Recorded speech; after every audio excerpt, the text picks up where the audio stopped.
Assalamualaikum warahmatullahi wabarakatuh. Kembali lagi di channel Marsha Subiakto. Pada kesempatan kali ini kita akan kembali membahas informasi menarik. Kali ini lagi-lagi berkaitan dengan P3K paruh waktu ya.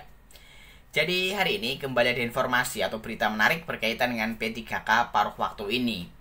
Berita atau informasinya datang dari salah satu pejabat PKN ya, Bapak Suharmen. Jadi Bapak Suharmen ini menanggapi pertanyaan dari masyarakat, terutama tenaga honorer gitu ya. Karena kabarnya banyak dari tenaga honorer yang saling klaim gitu ya, bahwa ada yang mengatakan honorer database PKN lah yang paling berhak untuk diusulkan menjadi P3K paruh waktu. Kemudian ada juga yang mengatakan bahwa honorer non-database lah yang juga paling berhak untuk diusulkan menjadi P3K paruh waktu. Jadi Bapak Suharmen menjelaskan dengan sangat jelas gitu ya, bahwasannya honorer database maupun non-database PKN, mereka juga berhak seluruhnya diusulkan untuk diangkat menjadi P3K paruh waktu sesuai dengan surat edaran yang dikeluarkan oleh Menteri Pan-RB tertanggal 8 Agustus 2025. Tetapi tentunya ada persyaratan-persyaratan yang harus dipenuhi. Semuanya sudah ada di surat edaran Menteri Pan-RB tertanggal 8 Agustus tersebut ya. Jadi ada juga urutan prioritasnya. Prioritas pertama adalah tenaga non-ASN yang masuk dalam database PKN dan aktif bekerja. Tentunya tenaga non-ASN yang masuk database PKN ini juga harus sudah mengikuti seleksi CASN, baik CPNS ataupun P3K formasi tahun 2024. Barulah prioritas kedua adalah mereka para honorer atau tenaga non-ASN yang tidak masuk dalam database PKN tetapi aktif bekerja minimal 2 tahun. Sehingga mereka tentunya juga harus mengikuti seleksi P3K formasi tahun 2024 kemarin.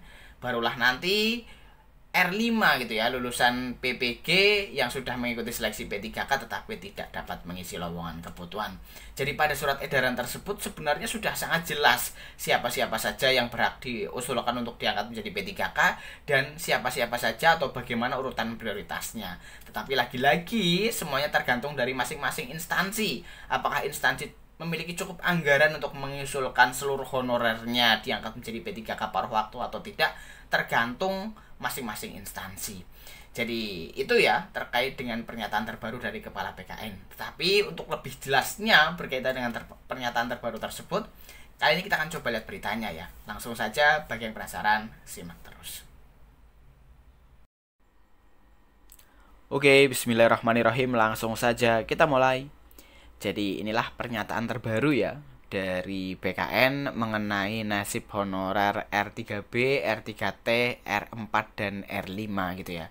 Jadi sebenarnya sama dengan surat yang dikeluarkan oleh Kementerian Pan-RB, tetapi sampai dengan saat ini ternyata masih ada perdebatan gitu ya di kalangan honorer terkait dengan siapa yang paling berhak untuk diangkat menjadi P3K paruh waktu antara honorer database PKN dan honorer non-database PKN atau yang tidak masuk dalam database PKN.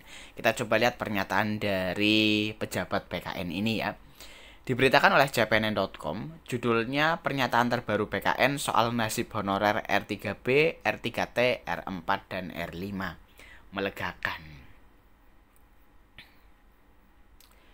Ada pernyataan terbaru dari Badan Kepegawaian Negara soal nasib honorer R3B, R3T, R4, dan R5 dalam pengangkatan P3K paruh waktu. Di lapangan, antara honorer database dan non-database saling mengklaim paling berhak diusulkan P3K paruh waktu. Menurut Deputi Bidang Sistem Informasi dan Digitalisasi Manajemen ASN PKN Suharmen, sesuai surat Menpan RB nomor B/3832 bla bla bla bla tertanggal 8 Agustus 2025, honorer yang prioritas diusulkan diangkat menjadi P3K paruh waktu adalah mereka yang terdaftar dalam database PKN. Selain itu, mereka juga mengikuti seleksi dengan urutan prioritas R1 atau pelamar prioritas, R2 atau pelamar honorer K2, dan R3 pelamar database non-ASN. Apabila instansi masih memiliki alokasi anggaran, maka bisa mengusulkan R4 non-ASN dan non-database yang sudah bekerja minimal 2 tahun dan R5 lulusan PPG tetapi tidak terdaftar. Terang Deputi Suharmen kepada CPNN Rabu 13 Agustus 2025. Dia menjelaskan, R3B dan R3T hanya kodifikasi untuk memberikan tanda bagi mereka terdaftar dalam database non-ASN yang ikut seleksi P3K 2024 tahap 1 atau tahap 2. Jadi, tegas Deputi Suharmen, tidak perlu dipersoalkan apakah R3B atau R3T karena semua punya hak yang sama diajukan ke P3K paruh waktu. Kode R3B adalah peserta seleksi P3K tahap 2 non-ASN terdata menurut Keputusan Menteri Pendayagunaan Aparatur Negara dan Reformasi Birokrasi nomor 347 tahun 2024. Kode R3T adalah non-ASN yang terdata dalam database PKN dan masuk dalam formasi tampungan atau jabatan operasional. Sebelumnya, Surat Menpan RB terbaru soal usulan P3K paruh waktu telah terbit pada 8 Agustus 2025. Dalam surat yang ditandatangani Menteri Pendayagunaan Aparatur Negara dan Reformasi Birokrasi Rini Widiantini, disebutkan kriteria pelamar yang bisa diusulkan menjadi P3K paruh waktu terdiri atas 1. Pegawai non-ASN yang terdaftar dalam pangkalan data atau database pegawai non-ASN pada PKN yang telah mengikuti seleksi CPNS 2024 tetapi tidak lulus.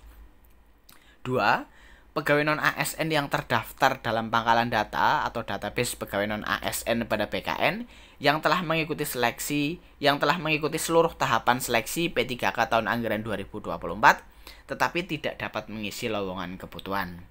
3. Pelamar yang telah mengikuti seluruh tahapan seleksi P3K 2024 tetapi tidak dapat mengisi lowongan kebutuhan. Di nomor 3 ini berarti kan kode R4 ya. Kode R4 ini adalah mereka honorer atau tenaga non-ASN yang tidak masuk dalam database PKN tetapi telah bekerja minimal 2 tahun.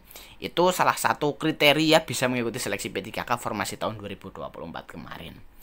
Untuk rincian kebutuhan P3K paruh waktu diusulkan oleh PPK dengan ketentuan urutan prioritas sebagai berikut. 1. Non-ASN terdaftar dalam database PKN dan aktif bekerja. 2.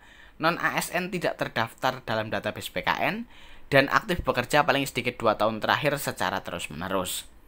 3. Lulusan pendidikan profesi guru atau PPG yang terdaftar pada pangkalan data kelulusan PPG di Kementerian Pendidikan Dasar dan Menengah. Ya, jadi itulah ya berita atau informasi terkait dengan pernyataan terbaru dari pejabat PKN ya, Pak Suharmen, menanggapi klaim ya dari para honorer bahwa yang masuk database PKN lah yang paling diprioritaskan, yang tidak masuk database lah yang paling diprioritaskan, bahwa sudah jelas prioritas pertama adalah mereka yang masuk database PKN dan telah mengikuti seleksi CASN baik CPNS maupun P3K formasi tahun 2024. Kemudian barulah tenaga non-ASN yang tidak masuk dalam database PKN tetapi telah mengikuti seleksi P3K formasi tahun 2024. Jadi sehingga sangat jelas ya. Terus bagaimana nanti terkait dengan pengusulannya? Pengusulannya tergantung masing-masing instansi. Apakah instansi memiliki cukup anggaran untuk mengusulkan semuanya atau tidak? Tergantung keputusan dari masing-masing instansi. Jadi mungkin itu ya informasi yang bisa disampaikan pada kesempatan kali ini. Jika ada tanggapan atau pertanyaan berkaitan dengan hal ini, teman-teman bisa tinggalkan di kolom komentar. Terima kasih, mohon maaf bila ada kesalahan. Wassalamualaikum warahmatullahi wabarakatuh.